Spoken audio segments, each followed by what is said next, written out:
All right, here we are at lecture 2 of week 2, and as promised, we're going to talk about the Atlantic Revolutions. The Atlantic Revolutions is a term that refers to the American Revolution, the French Revolution, and the Haitian Revolution. So we're going to be talking about all three. So we're not going to go into minute detail on each one, but we're going to be doing what world historians traditionally do, and that is making connections between big themes that connect regions, in this case across an ocean from each other. Now the question we're going to consider today as we look at these revolutions is why between 1763 and 1825 did European countries that had built such large empires in the Americas lose pretty much everything they had gained to a series of new independent republics. And my answer to this has two parts. The first is that the reason this happened so quickly and so thoroughly had primarily to do with war. In other words, the timing of the Atlantic revolutions was largely the result of war, which provided colonists with grievances against their mother countries and with the opportunity to separate from their mother countries. Not only that, but each war built upon the other. It was like a cascade or domino effect. Now, the second part of the answer to this question is that the Enlightenment that we talked about in the last lecture influences the colonists as well as the people in France so deeply that it will be used as a justification for each one of these revolutions. So it's impossible to understand any of these revolutions without understanding first the Enlightenment. That's why we spent so much time on it.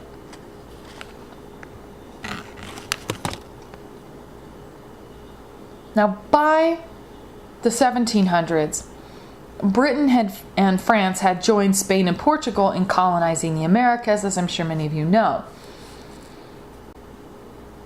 Now, Spain and Portugal had been early arrivals, and they also were competitors. And so when Britain and France joined in, they also became competitors for this finite amount of land in the Americas. Now, as you might guess, none of these countries are particularly excited about having rivals. There's lots of envy, lots of fighting and conniving to get what they think is the best territory.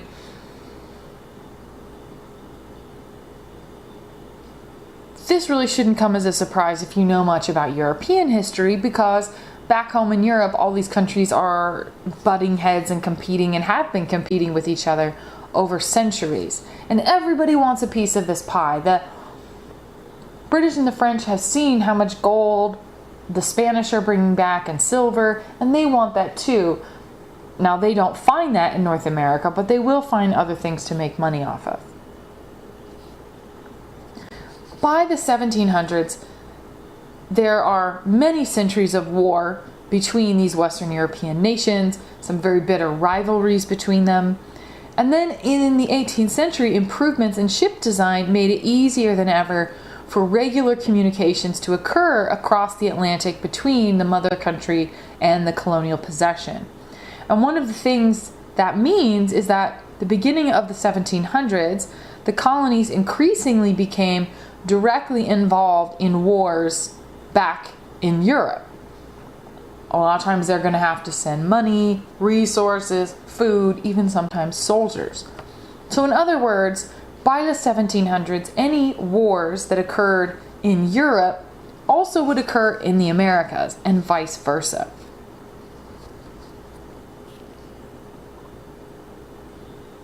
Now, don't feel like you have to write all these down, but it is helpful to see how much war was going on in the 1700s. Europeans were fighting so much. You have 1739 to 1748, the War of Austrian Succession, which is about exactly what it sounds like. You've got the 7 Years' War. Then you have European involvement in the American Revolution. And then after that, you have the French Revolution, the French Revolutionary Wars, and then the Napoleonic Wars. So Europeans are fighting in some fashion against each other for almost the entire century. Now, what does all this fighting mean for people in the American colonies? Well, it means a couple things. You might be called on to contribute in some way to the war. Your taxes might increase for the war effort. You also, as a colonist, rely on the mother country to protect you from other colonial powers. So you would feel very dependent on the mother country and on the outcome of the war in Europe, because, say, if you're a British colonist and somehow Britain fell, you'd be very concerned about who was going to take you over next. So this is the general context of the Atlantic world in the 18th century as we lead up to the American Revolution. Now, it is impossible to talk about the American Revolution without first talking about the 7 Years' War. Now, in the United States, this is more often referred to as the French and Indian War, but they both mean the exact same thing.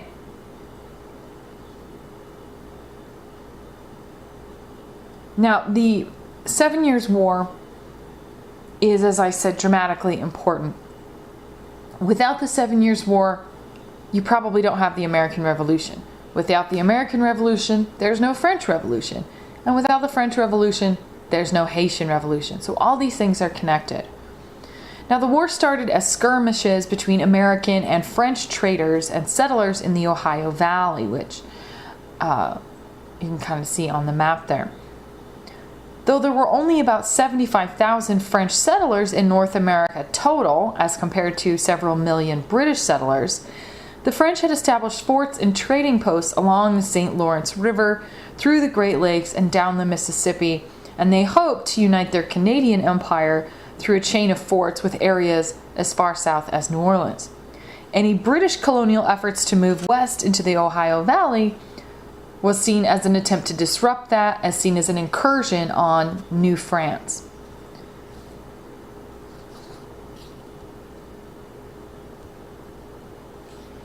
Now, in 1754, George Washington's militia troops were defeated by the French and their Indian allies near Pittsburgh, and the British government decided to send in the regular British army to assist them, because this is all about power and territory.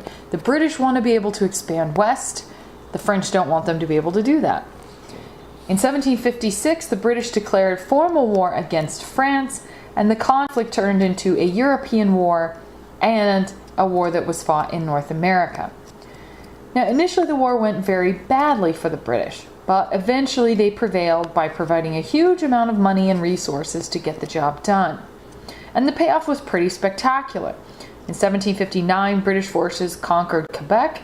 Then in 1760, with the fall of Montreal, they completed their conquest of Canada, thus making Canada from this point onward a British colony. In the meantime, though, the Spanish government regarded all this British success against the French as problematic. They're also in the Americas, and they don't want Britain getting any idea about expanding into Latin America. So they allied with the French in 1761, which caused the British to declare war on them as well, obviously. And the British will ultimately conquer Cuba and the Philippines, both of which were Spanish colonies. By 1763, continued British success prompted both the French and the Spanish to sue for peace. So this is a big win for the British, but as we'll see, it's not a win for long. There are 5 big outcomes of the 7 Years' War. But first I should talk about what the British get. The Treaty of Paris, which was signed in 1763 that formally ended the war, revealed a very stunning British victory. The British now had all of Canada, thus removing the French entirely from that region, although, as I'm sure many of you know, many French people continued on in Quebec and Montreal. The French were also removed from the Ohio Valley. Britain also added to its North American territories by taking Florida from Spain in exchange for returning the Philippines and Cuba to Spanish possession. As a concession for losing Florida, the French ceded the vast Louisiana territory to Spain, although when Napoleon comes to power, he'll get it back and then he sells it to the United States. So that part of North America gets bandied about quite a bit. The result of the 7 Years' War was the total destruction of French power in the continental North America. They still had some islands in the Caribbean, but that was pretty much it. Britain emerged as an ascending empire and now only faced Spain as an imperial rival in the Americas. So again, it seems like a pretty big win.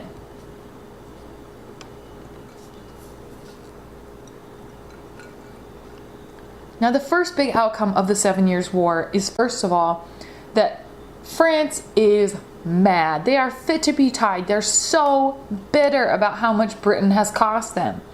And this will leave the French waiting for the chance to get revenge against the British. And that revenge will come when the American colonists revolt against Britain. That's why France is going to join the American Revolution. Not because they believe in the colonists, they just want to stick it to Britain. Now, the second big outcome is that even though Britain had emerged the winner, it had also emerged with a massive public debt. Wars are incredibly expensive. The debt they had accrued from this war now comprised almost half of the government's peacetime budget, and they had to somehow find a way to deal with that. Taxes had gone way up in both Britain and the colonies during the war, but it still wasn't enough to take this debt down. Third, in addition to the vast sums the government had spent on the war itself, it now faced the even greater financial burden of having to administer and defend its now vastly increased territories. Because there are many Native American tribes that the colonists failed to find a way to get along with, and so they know there's going to be more defense costs that they aren't going to be able to afford.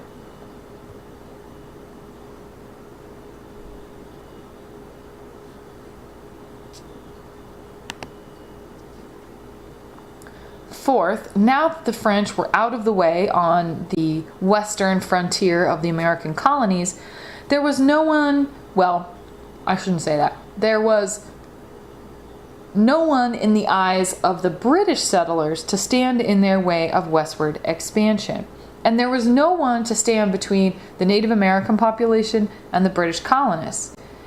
As a result, the British government anticipated much increased costs for defending expansion-minded colonists from attack as they moved westward. In fact, in 1765, the British Army estimates alone for defending North America were £400,000. And that's £400,000 in 1765 money.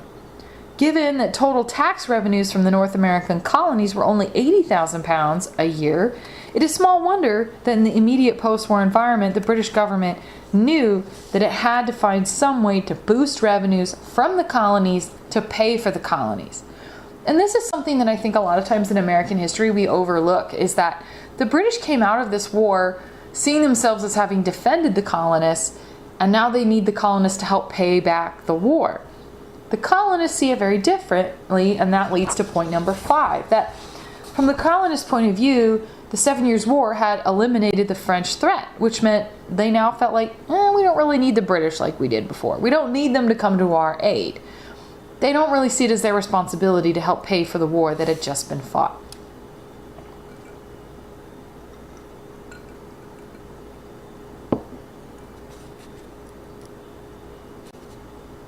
So we arrive at the years just before the American Revolution, with a British state desperately needing new revenue, but with a colonial population wanting to expand west, and suddenly realizing that their biggest enemy was out of the picture.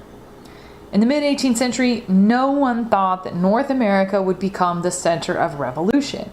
People of the 13 British colonies regarded themselves as British subjects. They recognized British law, they read English, they spoke English, and they benefited honestly quite well from British rule and trade agreements.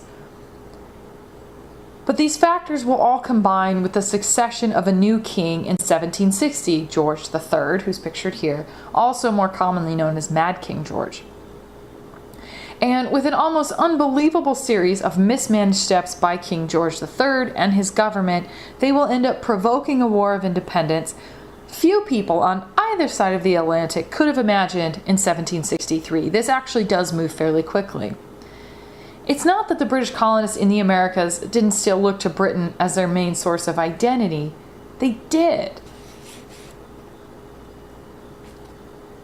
But they had gotten used to running their own affairs, especially in terms of taxation.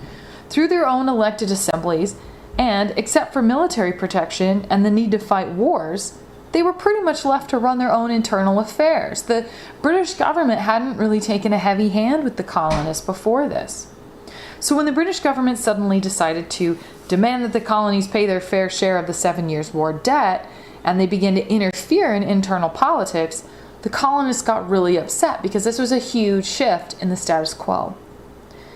Between 1764 and 1775, the British government imposed a series of taxes, or finally started enforcing ones that already existed.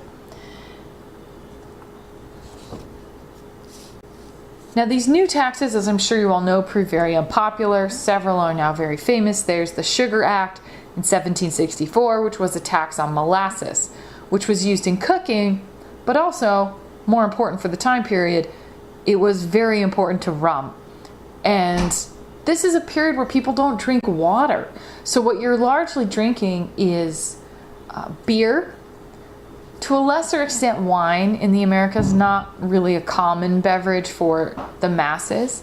But you would have drank a lot of beer and a lot of rum, frankly, because it would have been cheap coming from the Caribbean. So the Sugar Act is definitely a huge problem. You also have the Stamp Act passed in 1765, which was a tax on publications and legal documents. You had the tax on tea passed in 1773, which I'm sure you all know what that is. It's a tax on tea. And you also have the Townshend Act, which was passed in 1767, which was a tax on a variety of imported goods. Colonists also took offense to the Quartering Act of 1765, which required them to provide housing, food, and accommodation for British troops. So they really didn't like having to put members of the British Army in their own homes at their own expense. For the American colonists, the key issue was that they resented these new impositions and felt that the British had imposed them without allowing the colonists to have a say in the passage of these laws. Since the British Parliament was legislating these taxes, colonists began to argue that they should have some kind of representation in the British Parliament. And that in and of itself is an Enlightenment idea, that they should have representation. I mean, that is not something that people are arguing for in the 1300s or even the 1500s. That's an Enlightenment ideal that's John Locke. I mean, that's a Lockean idea that the consent of the people is necessary to the ruler. But King George III was of the absolute monarchy, divinely chosen school of government, and he didn't think that the colonists deserved any sort of say because they were his subjects, and therefore they should do whatever he said. So this is an impasse of sort of an old way of thinking and a new way of thinking, and they are just ramming right at each other, going towards, full-on war. Now, as we know, many colonists boycotted British goods. Many colonists stopped drinking tea in protest of the Tea Act. Some of them even switched to coffee, and some historians have argued that actually might be one of the reasons why America is historically less of a tea drinking country and more of a coffee drinking country, which is an interesting argument. They also organized the Continental Congress in 1774, which coordinated the colonies' resistance to British policies. Sometimes it's easy to think about the 13 colonies as the future United States, that they're all united. But people of the 13 colonies really saw themselves as very different from each other. I'm a Virginian, I'm from Massachusetts, etc., etc. So the Continental Congress was really necessary to help the 13 colonies work together to try to negotiate something different for them than the status quo. By 1775, tensions were so high that British troops and a colonial militia skirmished at the village of Lexington near Boston. And this is the Battle of Lexington and Concord and is regarded as the beginning of the American Revolution. As I'm sure you all know, on July 4, 1776, the Continental Congress adopted the Declaration of Independence. This document drew deep inspiration from Enlightenment thinking. Everything in the Declaration, Thomas Jefferson pulled from Enlightenment thinkers. That's where the inspiration came from. And I always love the sort of regarding this as, Thomas Jefferson writing the greatest breakup letter in history, because that's exactly what it is. I mean, they're basically telling the British king, look, We think you're a tyrant. You won't hear us out. You won't give us representation. Therefore, we can no longer continue to be under your rule. This is Lockean all over. This is them saying, look what John Locke said. The king has violated our social contract. He no longer deserves to rule us. Therefore, it is our right, according to Locke's theory, to rebel and create something else. Now, as I said, we're not going to go into incredible detail on the revolution. You can definitely get that in any American history class of the period. So we're going to kind of breeze through the war and then, again, keep connecting it to these big themes we have. Now, the American Revolution was a war that, by anyone's estimate, the British should have won. On paper, they should have won this, and they should have won this easily. They had a well-trained professional army, an excellent navy, and they were very experienced at fighting long-range wars. They'd just done it in the 7 Years' War. There were also a lot of loyalists in the American colonies, so they had a lot of allies here. But they didn't win. And in 1783, the war was over, and the colonists secured recognition as the United States of America. So, why in the world did Britain lose?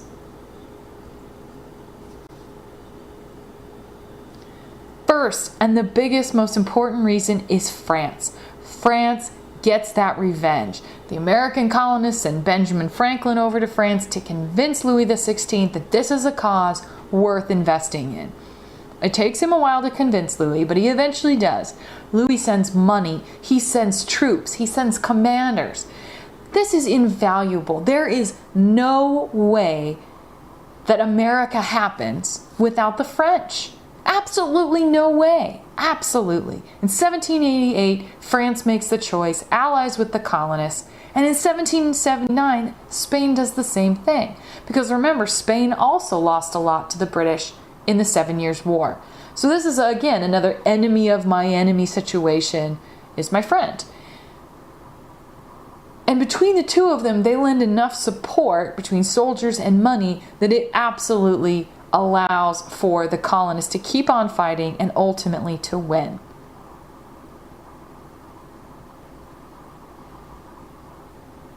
Now, ultimately this pays off in one way for the French and the Spanish, in that the British lose and, the British or the French and the Spanish get to say, ha, you lost, and now you know how it feels, it sucks.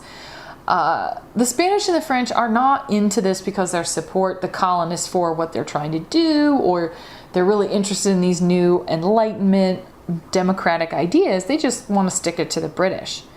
But this will ultimately be a fatal decision for the French government, because this will directly lead to the French Revolution. But ultimately the French are, again, so important.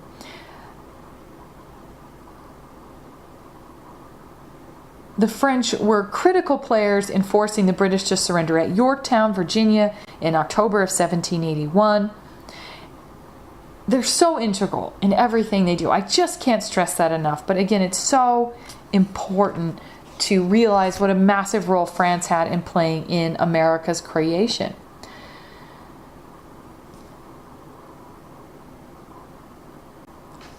Now, the organizers of this new nation, the United States of America, they really had a big thing. They had a big to-do list, I should say.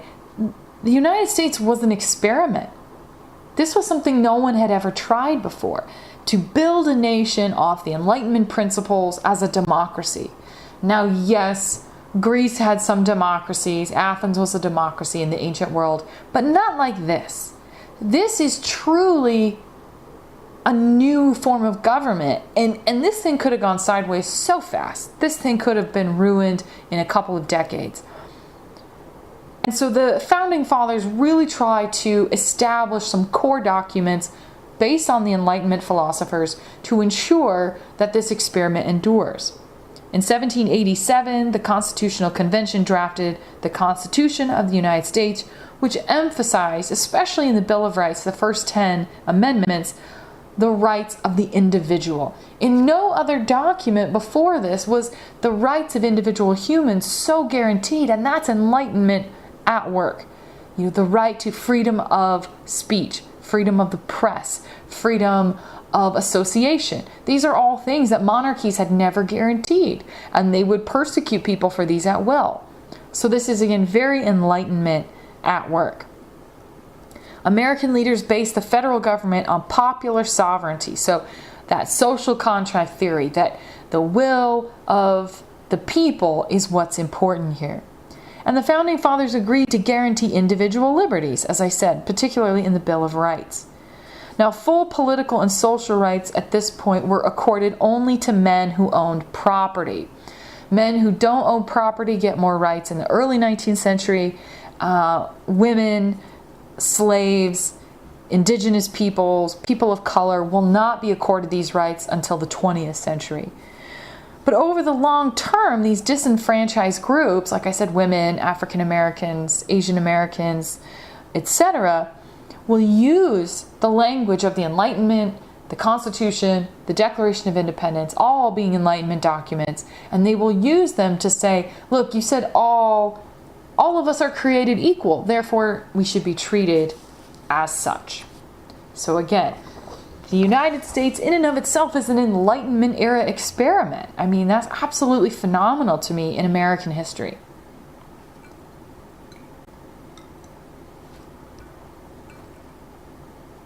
So now we're going to move to talking about the French Revolution, which is a direct byproduct of the American Revolution. So again, my two arguments, that all of these are connected by the Enlightenment, all of them are connected by war. Right? 7 Years' War kicks off the American Revolution, which kicks off the French Revolution. Now, the French Revolution, as I said, will be inspired by the American Revolution. The French people soon begin calling for liberty, and the result is going to end up shaking the dynasties in Europe to their very core. Now, the Enlightenment thinkers had questioned the wealthy, the aristocracy, and the monarchy for decades, so that criticism's not new. But by the mid-1700s, discontent had spread in France beyond the educated few. In the countryside, peasants and farmers were frustrated about having to pay a lot of taxes, as well as tithes to the church, when the nobility paid nothing. And this is one thing I always point out in my classes, is that anytime in history where the gap between the wealthy and the poor becomes incredibly large, you almost always end up with revolution. It's almost this time-honored cycle that we go through, and that's what's going to happen in France. Now, ironically, King Louis XVI is the one that opened the door to this revolution. As you know, he had wanted to weaken Britain, really get revenge on them for the 7 Years' War, and so he spent a lot of money that, from France's point of view, he probably shouldn't have on the American Revolution. The king was unable to pay back that debt after the war was over. So to raise money, same problem the British had after the 7 Years' War. To raise money, he needed to raise taxes on the wealthiest amongst the French. But to do that, he was forced to convene something called the Estates General.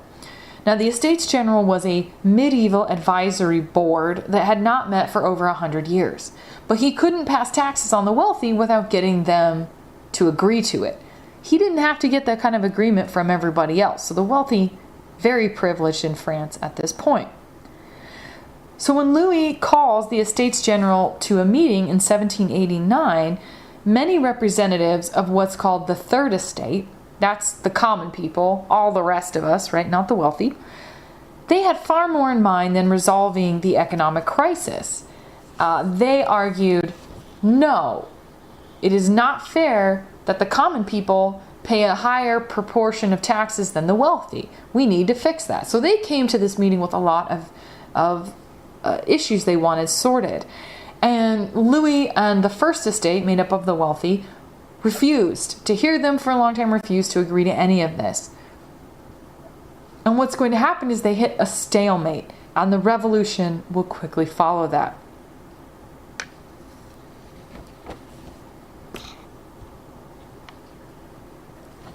Now, in 1789, late in the year, the Third Estate publishes something known as the Declaration of Rights of Man and Citizen.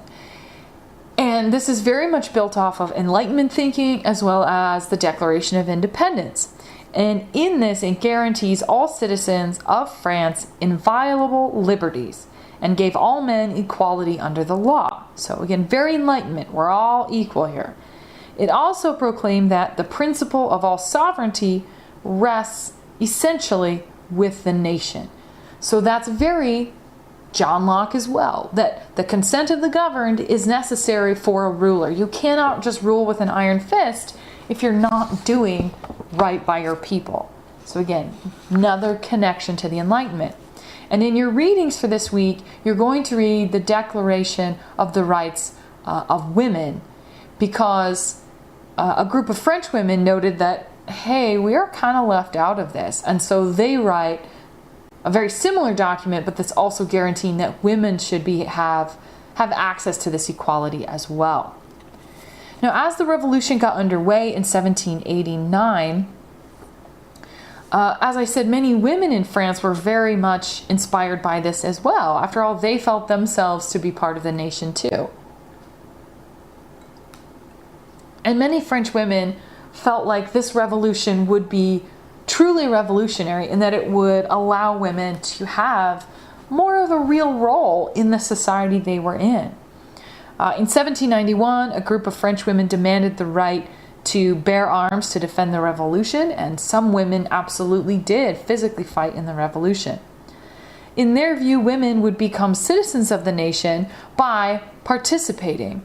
Sometimes that meant fighting, sometimes that meant by being good revolutionary wives and mothers, by supporting your husbands, your sons in this endeavor. But many in France didn't think that women would get to be citizens of the new nation just because they lived there. So they didn't think it was just, oh, you're here, so naturally you have these rights. Women felt like they had to prove themselves because they weren't seen as, again, under Enlightenment thinking, as logical, rational beings. Now, there will be some new rights extended to women. Briefly, women in France will have the right to divorce, to own property in their own names. But once Napoleon comes to power, he will rescind all those new rights. So it's a very brief period that they have that. Now, the revolution really gets underway in the summer of 1789 when peasants began to attack things like castles, other symbols of the nobility, and an angry crowd storms the Bastille, the prison, and it's also an armory, on July 14, 1789. Now, today this is Bastille Day, so the French celebrate this every year. It's very comparable to the 4th of July for us in America. So the crowd attacked the Bastille, they released prisoners, they killed officers, they stole as many weapons as they could. The king did not call out the army. He was concerned about calling out the army to fire on civilians. And Paris ended up falling to this mob rule. As the revolution then gained momentum, nobles and the aristocracy left the country to avoid being executed via the guillotine. And in 1792, the First French Republic was declared. Now, at this point, the king and queen are still alive, though not for much longer. In 1793, they do attempt to escape with disguises. They're found out, they're brought back, and they are both guillotined, although months apart, in 1793. Now, the guillotining of the king and queen came as a real shock to a lot of monarchs across Europe who felt that this was already bad, but that is definitely one step too far. So why did the revolutionaries do it? Well, they believed that the only way to truly break with this old order was to erase it. And so that's what they were attempting to do.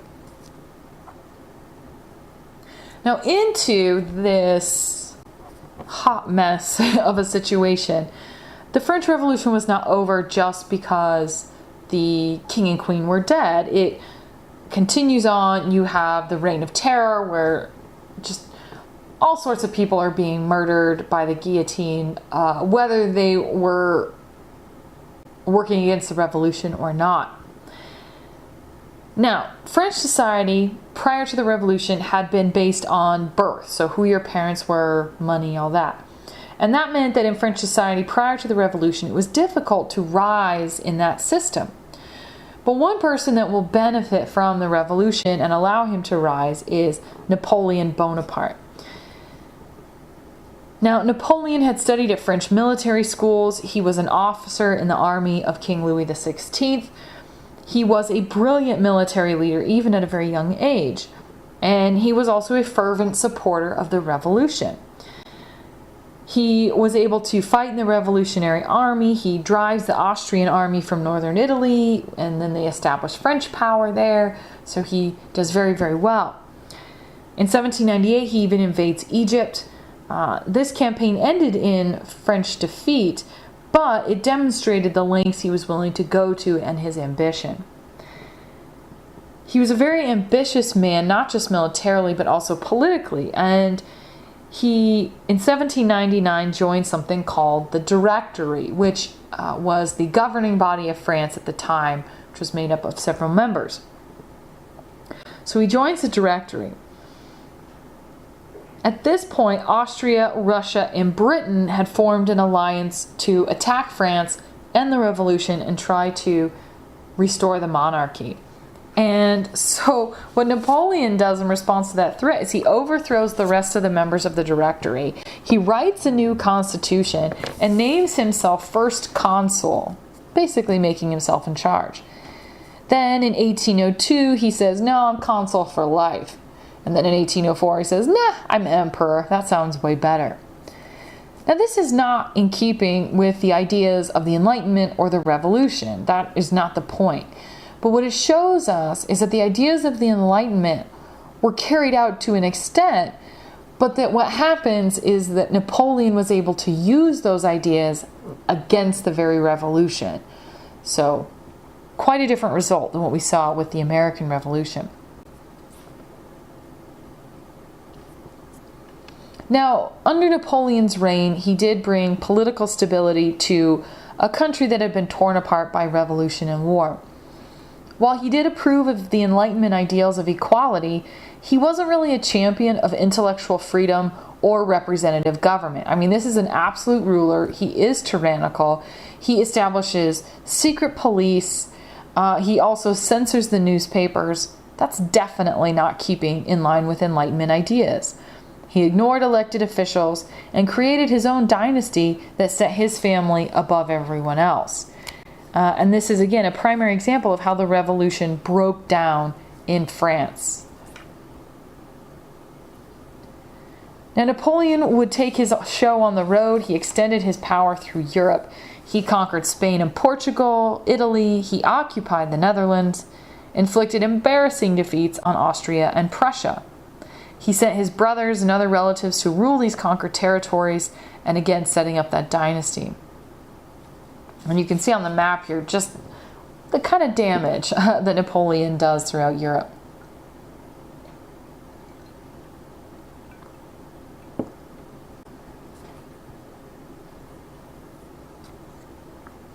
Now, his empire will begin to unravel fairly quickly, starting in 1812. And that's because he makes a very fateful decision to invade Russia. He was convinced that the Russian Tsar was conspiring against him with the British, which wasn't wrong. And he led an army of 600,000 soldiers into Russia. He's able to take the capital of Moscow, but the Tsar withdrew and does what the Russians always do when they're invaded, in that he leaves behind a scorched earth policy, where they burn and take every resource as they retreat so that the invading army has nothing. And so when they get to Moscow, they get the city, but there's nothing for them there.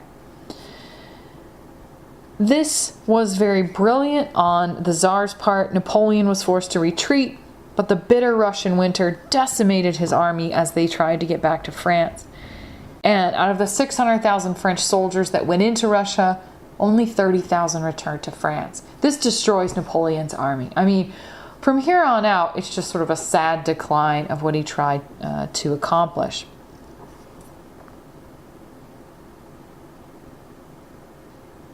Now, the disastrous Russian campaign strengthened Napoleon's enemies.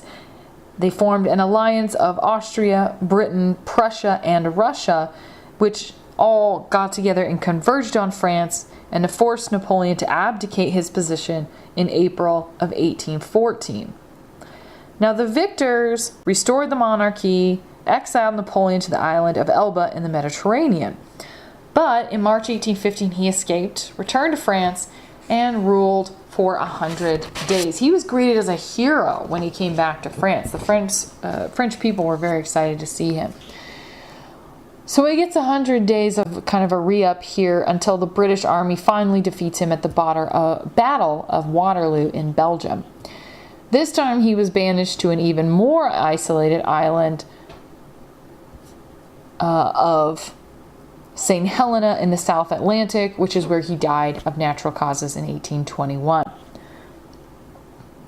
So as you can see, Napoleon is able to rise because of the French Revolution, and he does a tremendous amount of damage to Europe while he's in power. But he also is the one that really flips the ideas of the Enlightenment and uses them kind of against themselves, if that makes sense. So again, we have these connecting themes, right? Role of the Enlightenment, role of previous wars. And that is going to carry forward into our third and final example, the Haitian Revolution.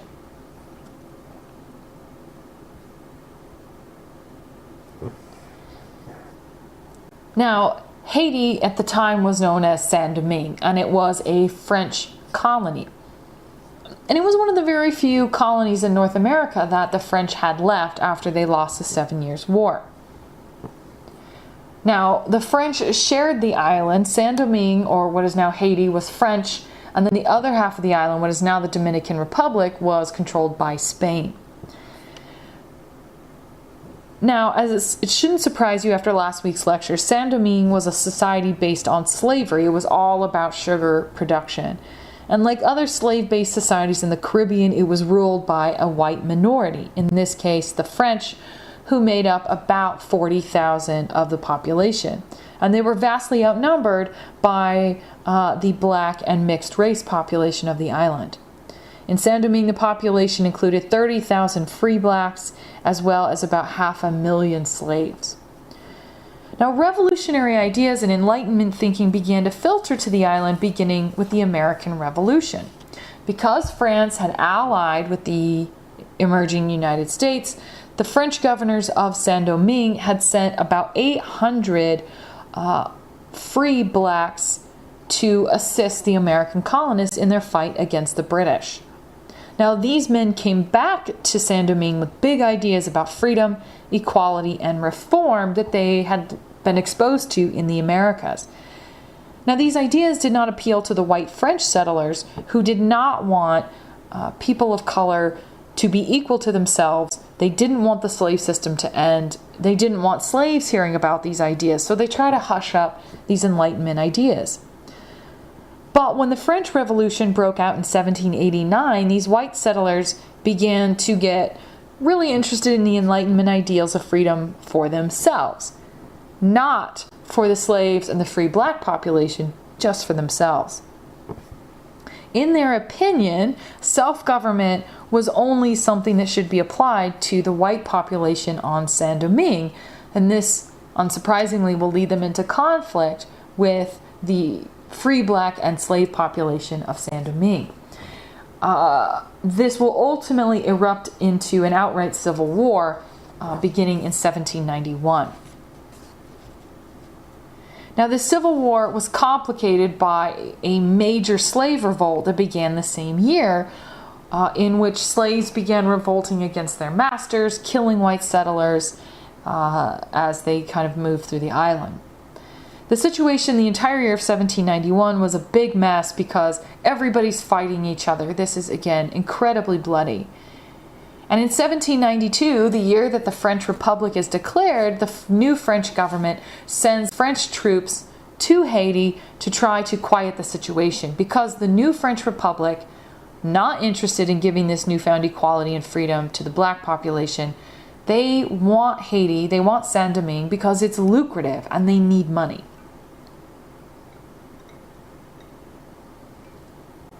Despite the arrival of French troops, the situation doesn't get any better. Now, things changed in 1793 when events during the Revolution in France brought France into war with both Britain and Spain. That was the execution of the king. Britain and Spain were not very impressed with that.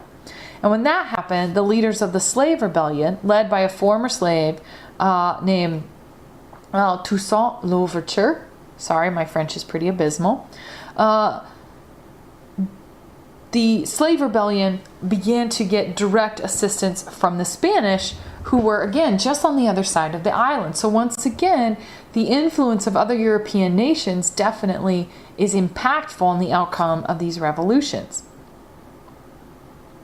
Meanwhile, the entry of Britain into a war with France meant that the British Navy continually interfered with the ability of the French to get to or to send troops to Saint-Domingue. So again, other European nations highly important. Now, there were many twists and turns in the story of the Haitian struggle for independence between 1793 and 1804, when independence was finally won. But key to the Haitian Revolution's success was the fact that the leaders of the struggle for independence, in addition to using to excellent effect the ideals of freedom and Enlightenment thinking, they were able to play all the European powers off each other in this era of continuous warfare between France, Spain, and Britain. I mean, this is genius. In other words, war provided the opportunity for an already deeply contented slave and free black population to take matters into their own hands, to exploit the disarray of the European powers, and to eventually declare themselves the first black republic in the Western Hemisphere. This is a huge, huge, monumental, giant moment in world history. This is the first successful slave revolt in the Western Hemisphere. As I said last week, there are many slave revolts that are not successful. Haiti's the one example. And they do become the first black republic. They are directly inspired by those Enlightenment ideals. So, so important that everyone is created equal and free. Now, after the Haitian state, after Haiti is declared, they obviously get rid of the name Saint-Domingue. They rename it Haiti. A lot of the white French population leaves, and other nations, the United States, Britain, Spain, were not happy about this because they did not believe that this was a good idea. I mean, the United States, it seems a bit hypocritical, right? Like, well, they just got done fighting their war of revolution and independence, and they can't extend that same sort of understanding to Haiti. Well, the concern was the United States and Britain and their Caribbean states have a lot of slaves. And if they acknowledge Haiti as a nation, then they felt that they might bring down revolution from their own slaves within their own state. And so what this means is that a lot of other nations refuse to trade with Haiti, refuse to have any sort of trade relationship or agreement with Haiti. And so from the get-go, Haiti has this very uphill battle in terms of its economy, something that we still see the ramifications of today, because for so long, they were never really given a fair shot at being an active part of the financial world system.